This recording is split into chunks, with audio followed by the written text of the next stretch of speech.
무려 13년입니다. 요셉이 그 고통을 받았던 세월이요. 얼마나 힘들었겠어요. 정말 얼마나 억울했겠어요. 그런데 이 모든 게 하나님의 계획 속에서 일어난 일이에요. 하나님께서 야곱의 가문을 민족으로 만드시려고, 기근으로부터 천하 만민을 구원하시려고 일찍이 하나님께서 계획하신 일이에요. 야곱을 애굽의 총리로 만들어야 되겠구나. 이 야곱을 요셉을 애굽의 총리로 만들어야 되겠구나. 요셉을 애굽으로 보내야 되겠구나. 물론 그 모든 일은 사실은 형들의 잘못으로 일어난 일이에요. 하지만 그 형들의 잘못까지도 하나님이 선용하셔서 당신의 계획을 이루어내신 겁니다.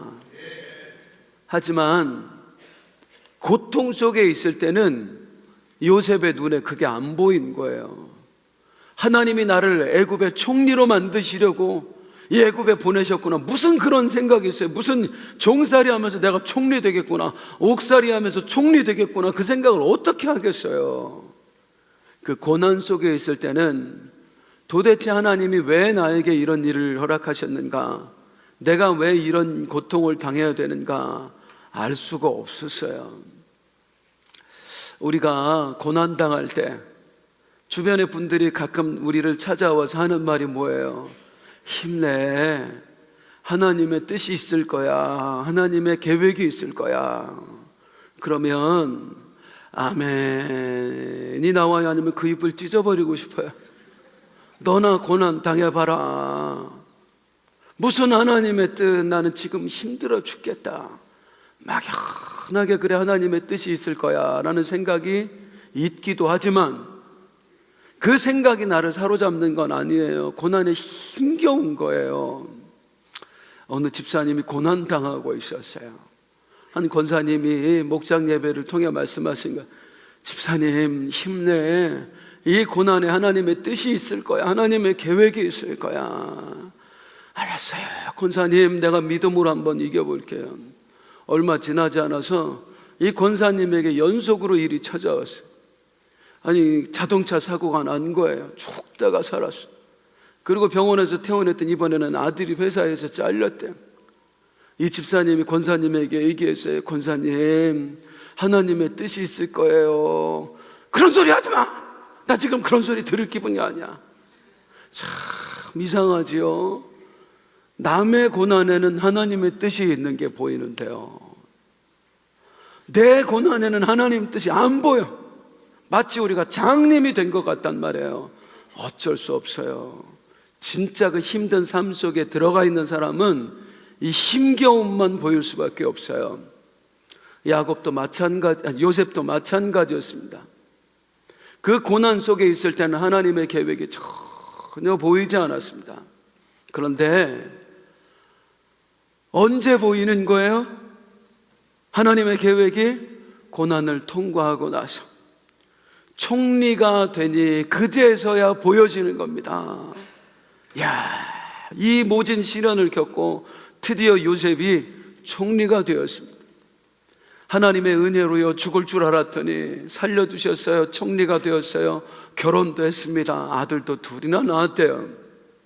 이 아들을 낳고 아들의 이름을 짓는데 거기에 요셉의 고백, 그 요셉의 마음이 담겨 있습니다. 한번 보겠습니다. 시작. 요셉이 그의 장남의 이름을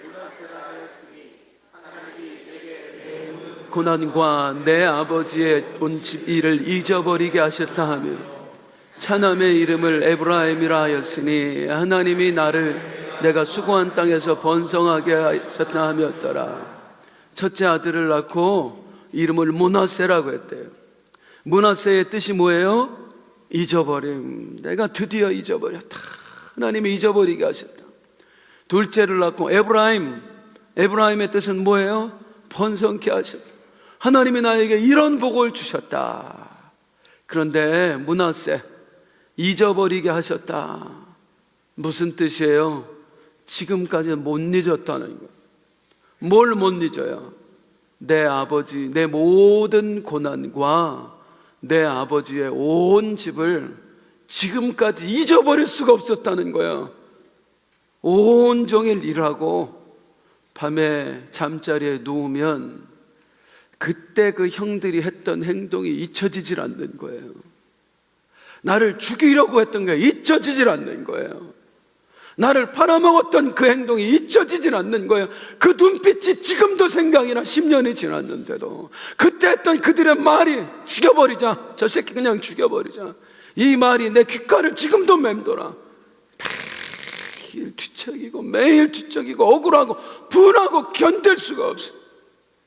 그런데 이제서야 잊어버렸다는 거예요. 이제서야. 누가 잊게 하셨어요? 하나님. 언제 잊게 하셨어요? 총리가 되셔야, 모든 고난을 통과하고 나서야 잊어버렸다는 거예요. 더 정확히는 언제 이 고통을 잊어버리냐면, 이 고통에서 빠져나오냐면요, 자, 창세기 43장 26절 시작. 요셉이 집으로 오매 그들이 집으로 들어가서 예물을 그에게 드리고 땅에 엎드려 전하의 기근이 찾아왔을 때 가나안 땅에 요셉의 형들도 곡식을 얻으려고 애굽에 왔어요. 그리고 요셉을 만나는데 요셉인지 몰라 애굽의 총리인 줄만 알아요. 그리고 그 앞에 절을 하는 거예요. 그 절을 하는 장면을 보는 순간 잊었던 게 떠오른 겁니다. 그 어릴 때 하나님이 나에게 꾸게 하셨던 꿈. 선교야, 엄마한테 가. 엄마한테, 저 뒤에 엄마한테 가.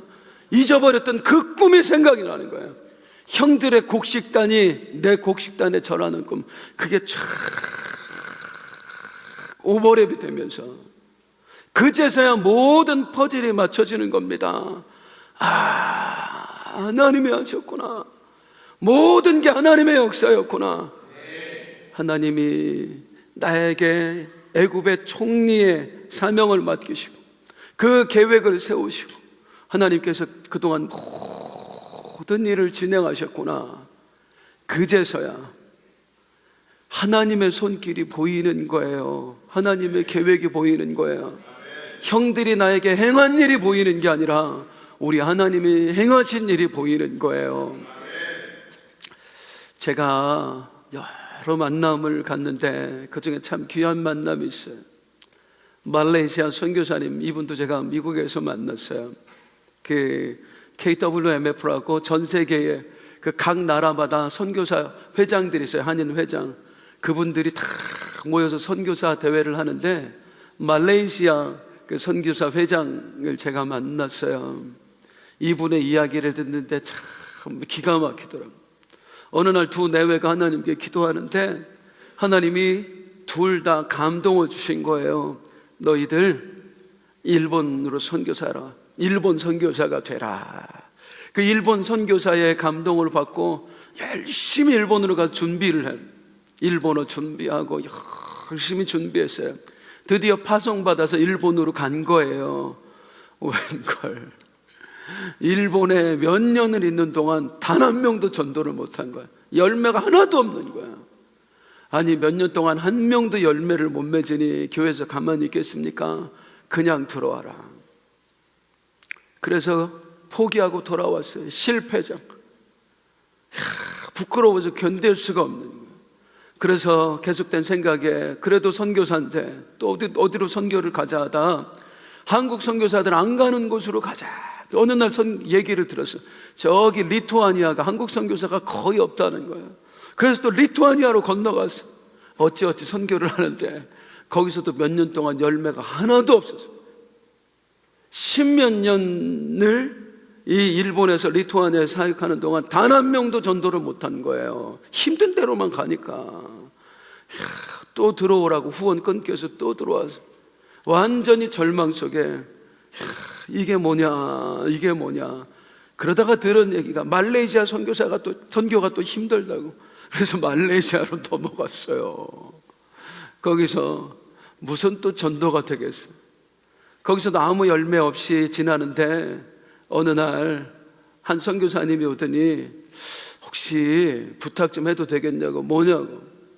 일본 사람들이 왔는데 그 사람들이 성경 공부 시켜줄 사람 찾는데 선교사님이 해줄 수 있겠느냐고. 일본에서도 예수 믿고 싶어하는 분들이 많대요. 근데 주변 눈치 때문에 못 믿는 거예요. 그분들이 이제 말레이시아 이민 와가지고 이제 성경 공부라는 걸 좀 해보고 싶은 거야. 일본어 하는 한국 선교사가 이 사람들 말레이시아 선교 가는데 누가 일본어 하고 가겠어요? 그래서 그분들을 맡아가지고 집에서 성경 공부를 하는데 소문이 나가지고 일본 사람이 하나 둘 수십 명이 모였어요. 그래서 그 말레이시아에 일본인 교회를 세웠어요. 그때서야 이게 우리 하나님의 계획이었구나. 우리 하나님께서는 이 말레이시아 쿠알라룸푸르에 일본인 교회를 만들 계획을 세우시고 나에게 일본 선교의 꿈을 허락하셨구나. 그제서야 꿈이 맞춰지는 거예요. 요셉도 마찬가지였습니다. 총리가 돼서야 그제서야 꿈이 맞춰지는 거예요. 그리고 어떻게 합니까? 형들에게 하는 말 시작. 당신들이 한탄하지 마소서. 나를 이리로 보낸 이는 당신들이 아니요 하나님. 뭐 한 거예요? 형들을 용서한 겁니다. 그동안 억울했는데 분했는데 잠을 잘 수가 없었는데 형들이 행한 일 형들의 눈빛 잊을 수가 없었는데 이제 그 형들을 용서하는 거예요. 뭘 깨닫고 나서? 하나님의 계획을 깨닫고 나서. 퀴즈. 깨달음이 먼저예요? 용서가 먼저예요? 깨달음이 먼저예요. 치유가 먼저예요? 용서가 먼저예요? 치유가 먼저예요. 회복이 먼저예요? 용서가 먼저예요? 회복이 먼저예요. 혹시 신앙생활 하면서 누군가를 용서하지 못해 괴로워하시는 분 계신가요? 하나님 앞에 자꾸 죄책감이 들고 용서 억지로 안 돼요. 억지로 용서하려고 하지 마시고요, 하나님을 깊이 만나세요. 사람한테 집중하지 말고 하나님께 집중하세요. 그래서 우리 하나님께 깨달음 얻고 우리 하나님께 회복을 먼저 받고 우리 하나님께 치유를 먼저 받으세요. 그 다음에 저절로 용서하게 돼요. 용서도 내 힘으로 할 수 있는 게 아닙니다. 하나님이 하게 하시는 거예요. 따라서 하겠습니다. 주님 먼저 만나자. 치유를 먼저 경험하자. 회복을 먼저 경험하자. 그 다음에 용서는 그 다음이에요. 내가 하는 게 아니라 누가 하게 하신다고요? 하나님이 하게 하시는 거고요. 자, 이렇게 해서 하나님이 나를 이 애굽의 총리로 만드시려고 하나님이 그 모든 시련 허락하셨구나. 그런 계획이 있었구나. 근데 여기서 그치는 게 아니라 요셉에게 보여지는 또 하나가 있습니다. 그 하나님이 나의 억울함을 푸시려고, 나를 이렇게 높여주시려고, 이것만 깨달으면 아무것도 아니에요. 또다시 형들이 미워져. 또다시 그 수렁 속으로 들어가. 뭘 깨달아야 되냐면요, 사명을 깨달아야 됩니다. 그래야 우리가 다시 수렁으로 안 들어갑니다. 높여주시려고 하면 수렁으로 들어가요. 겨우 그 방법밖에 없었어요. 하나님, 나 높여주시려고 다른 방법도 얼마든지 있었잖아요. 그런데 아니에요. 사명을 깨닫는 거예요. 그래야 흔들리지 않습니다. 요셉이 자기의 깨달은 사명을 이야기하는데 한번 보겠습니다. 시작. 하나님이 생명을 구원하시어 나를 당신들보다 먼저 보내셨나이다. 이 땅에 2년 동안 흉년이 들었으나 아직 5년은 밭갈이도 못하고 추수도 못할지라. 하나님이 큰 구원으로 당신들의 생명을 보존하고 당신들의 후손을 세상에 두시려고 나를 당신들보다 먼저 보내셨나니 하나님이 나를 바로에게 아버지로 삼으시고 그 온 집의 주로 삼으시며 애굽 온 땅의 통치자로 삼으셨나이다. 일찍이 하나님의 계획이 있었다고 그랬어요. 요셉을 애굽의 총리로 만드신 하나님의 계획이요, 기근으로부터 천하 만민을 구원하기 위해서, 또 하나 이 야곱의 가문을 애굽에 심으시고 또 민족으로 만들어내시기 위해서. 이걸 요셉이 깨달은 거예요. 자기의 사명을 깨달은 거예요. 아니에요. 형들이 한 게 아니에요. 사명을 깨달으니까 하나님이 하셨다는 게 보여요. 우리 하나님이 저에게 맡기신 사명이 있습니다. 기근으로부터 천하 만민을 구원하라고. 그리고 우리 가문을 민족으로 만들라고 보호하라고 하나님이 저에게 사명을 주셨습니다. 그걸 깨달아요, 사명을. 더 중요한 건 요셉은 깨닫기만 하는 사람이 아니었다는 겁니다. 그 깨달은 사명을 이제 충실히 감당하는 거예요. 많은 성도님들의 안타까움은 깨닫기만 한다는 거예요. 깨닫기만. 그리고 아무것도 하지 않는 거예요. 살 빼야 되는데 깨닫기만 한다는 거예요. 그리고 계속 먹어. 안 움직여. 아무 일도 일어나지 않아요. 따라하겠습니다. 아무것도 하지 않으면 아무 일도 일어나지 않는다. 사명을 깨달았다고 해서 사명이 저절로 감당되는 게 아닙니다. 내가 뛰어야 돼요. 행해야 되는 거예요. 아, 하나님이 나에게 이런 사명 주셨구나. 그리고 요셉이 그 사명을 감당하는데 10절 11절 시작. 아버지의 아들들과 아버지의 손자들, 아버지의 양과 소와 모든 소유가 고센 땅에 머물며 나와 가깝게 하소서. 흉년이 아직 5해가 있으니 내가 거기서 아버지를 봉양하리. 아버지와 아버지의 가족과 아버지께 속한 사람에게 부족한 용서를 했는데 보세요. 우리의 용서는 너 안 죽일게 2차원이야. 내가 너 안 미워할게 2차원이에요. 그런데 요셉의 용서는 어디까지 가요? 맨 끝에 밑에서 3번째쯤 내가 아버지의 가족과 아버지께 속한 모든 사람에게 여기 누가 들어가요? 그 형놈들 나 죽이려고 했고 나 팔아먹고 나 이 고생시킨 그 형놈들 들어가요. 그런데 그들 모두에게 부족함이 없도록 하겠나이다. 진짜 용서입니다. 이게 진짜 용서예요. 안 미워하는 차원 내 것이 용서가 아니고 하나님이 그들에게 하라 하신 것을 해주는 차원까지 가는 게 진짜 용서예요. 우리의 용서는 뭐냐면 기껏해야 안 미워해. 하나님, 내가 저 사람 이제 더 이상 안 미워할게요. 안 미워할 거예요. 그리고 안 보고 살아. 안 보고. 그럼 하나님이 계속 내 마음에 감동을 주셔요. 용서하라고. 하나님 용서했다고요. 계속 용서해라. 용서했다니까요. 안 보고 사는 건 용서가 아니에요. 아무것도 없었던 것처럼 잊어버리고 행동하는 게 진짜 용서예요. 요셉이 그렇게 하는 거예요. 그냥 안 미워하는 차원이 아니라 그들을 돌봐요. 어떻게 돌봅니까? 고센 땅으로 인도해서 그곳에서 살게 하는 거예요. 이 고센 땅이 참 핵심이었습니다. 비옥한 땅, 변돌인데 나일강 삼각주에 있는 아주 비옥한 땅이었어요. 야, 이 비옥한 땅에서 이스라엘 민족이 사는데 비록 몸은 힘들지만 얼마나 잘 먹고 잘 살았는지 아기만 나면 순풍 70명이 400년 만에 무려 장정만 60만, 전부 다 합치면 200~300만. 드디어 하나님의 뜻이 이루어졌습니다. 누굴 통해서? 요셉을 통해서요. 이스라엘 백성들이 요셉을 통해서 거기에 심겨졌고요, 그 70명의 민족이 되었어요. 이스라엘이라고 하는 이 이스라엘 민족에서 다윗 왕이 나왔고요, 다윗 왕의 혈통에서 우리 예수 그리스도가 나왔어요. 나는 하나님 주신 사명 따라 용서하고 충실히 그들을 섬겼을 따름이에요. 그랬는데 내가 했던 일이 나비 효과를 불러일으키는데, 아니 세상에 내가 했던 일에서 어떤 일이 생겨? 예수 그리스도께 오셔서 천하 만민을 구원하는 일을 행하시는 거예요.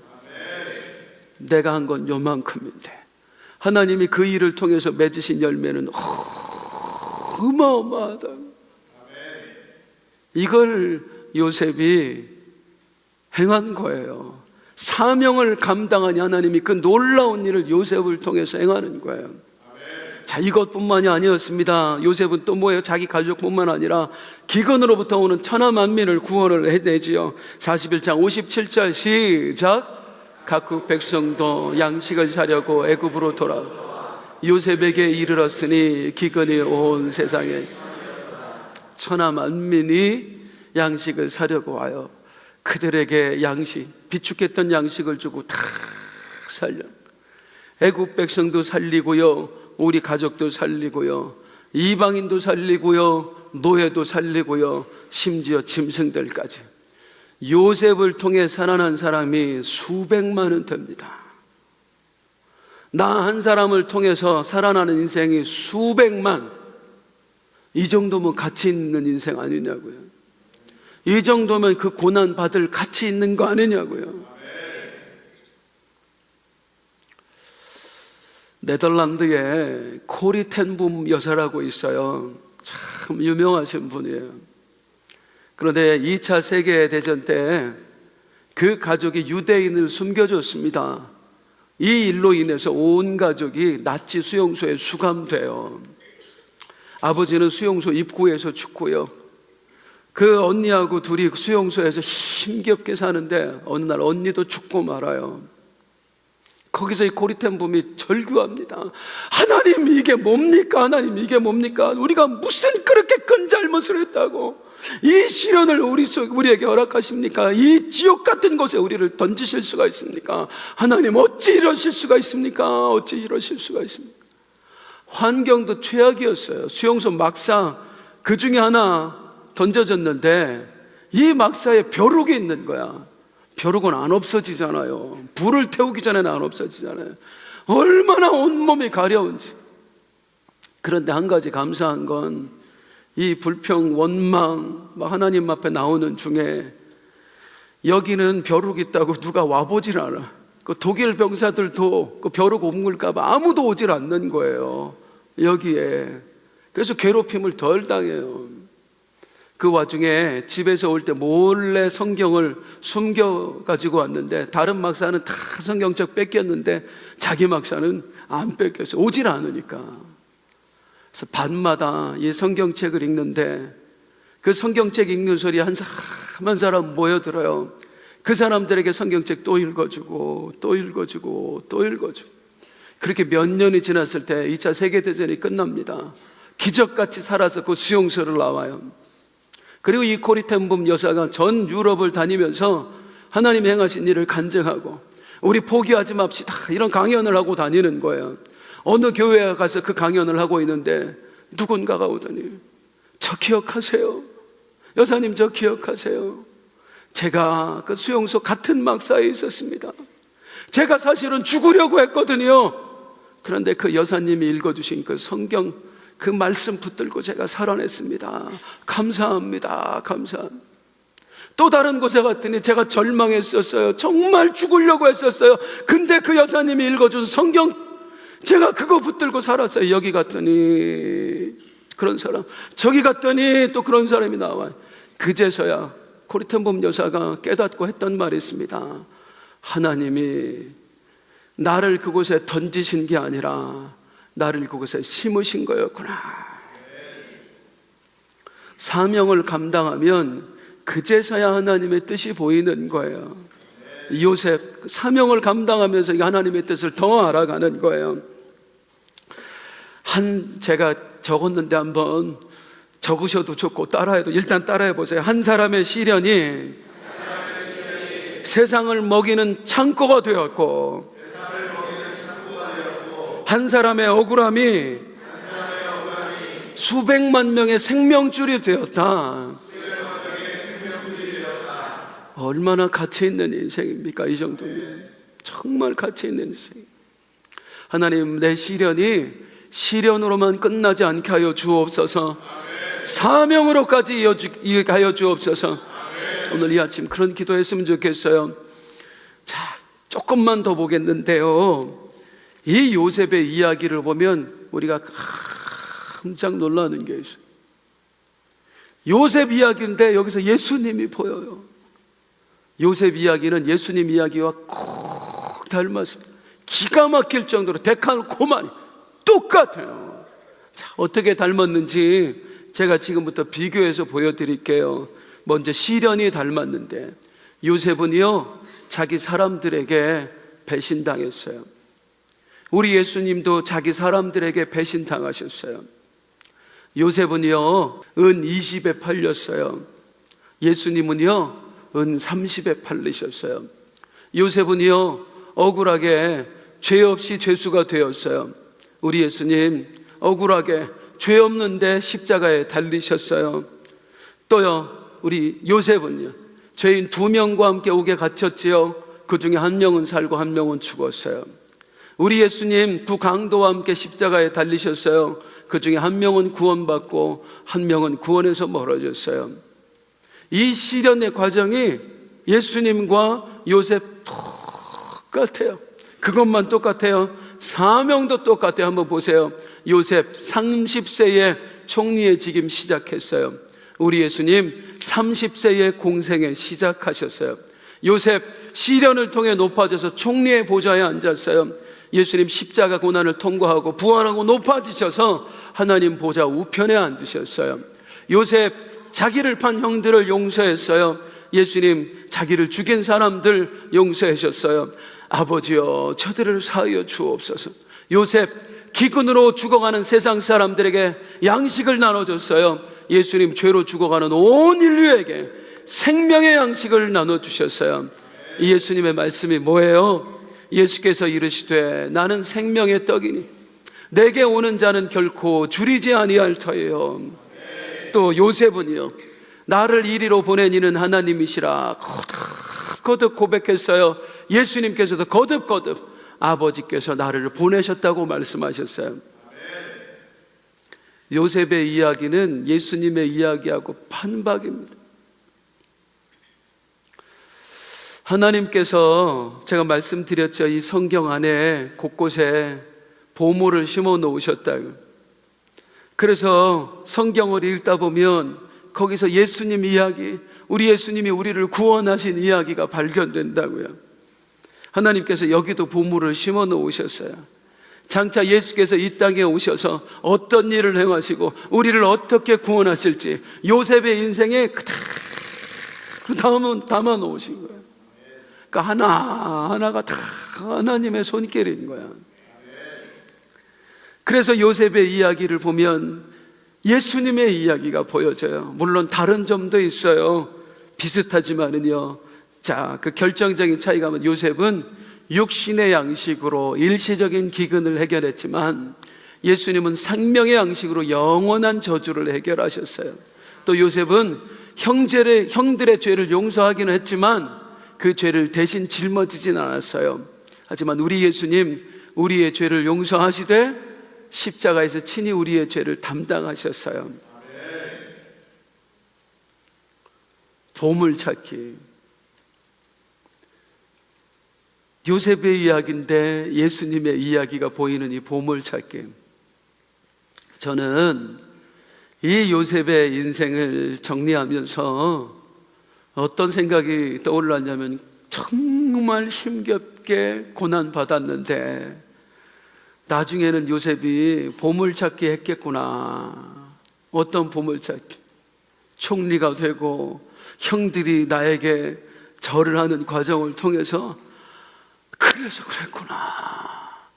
우리 하나님이 나를 총리로 높여주고 또 보물을 찾는데 그래서 그랬구나. 하나님이 천하 만민을 구원하라고 또 그래서 그랬구나. 하나님이 우리 가문을 보호하라고. 천국에 가서 깨닫는 게 또 천국에 가서 보물을 찾는데 그래서 그랬구나. 살아있을 땐 몰랐지만 우리 가문을 민족으로 만드시려고 그래서 그랬구나. 우리 가문에서 메시아 예수님이 나오게 하려고. 그리고 자기의 전 인생을 보니까 예수님하고 꼭 닮았어. 주님 내가 뭐라고 예수님처럼 삽니까? 천국에 가서 또 발견하는 보물찾기. 사랑하는 성도님들, 우리의 인생에서 하나님이 그 일을 행하실 거예요. 지금은 나를 시련 속에 하나님이 두시지만 이 시련 속에 심으시고 나로 하여금 고통당하지만 언젠가 우리 인생 앞으로 보물 찾게 하실 날이 계속 있을 거예요. 그래서 그랬구나. 그래서 그랬구나. 하나님 감사해요. 나 같은 게 뭐라고. 나중에만 발견하지 마시고 주님 이 시련 속에서도 보게 하여 주옵소서. 그 믿음으로 우리 하나님께 다가가는 이 아침 되기를 소망합니다. 우리 일어나서 함께 찬송하겠습니다.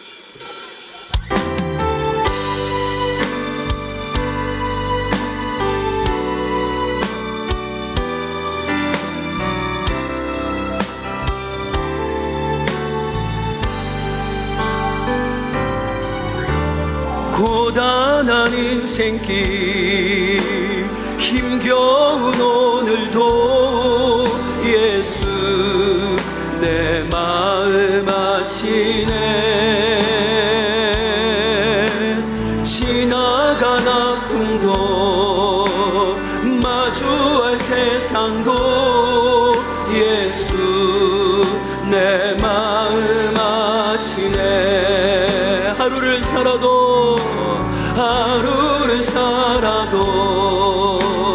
기쁨으로 가리. 예수 늘 함께 하시네.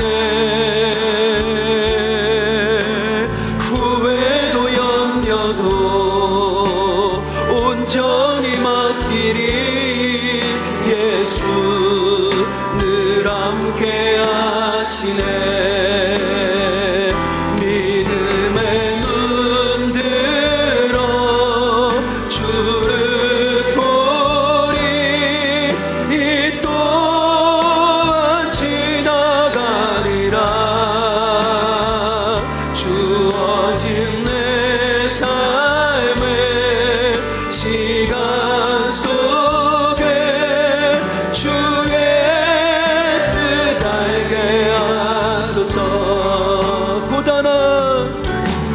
고단한 인생길 힘겨운 오늘도 예수 내 함께 하시네.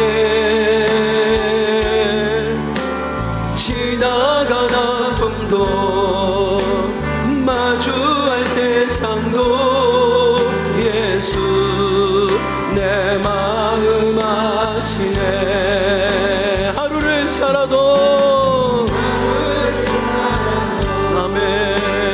기쁨으로 가니 예수 늘 함께 하시네. 후회도 염려도 온전히 맡기리. 예수 늘 함께 하시네.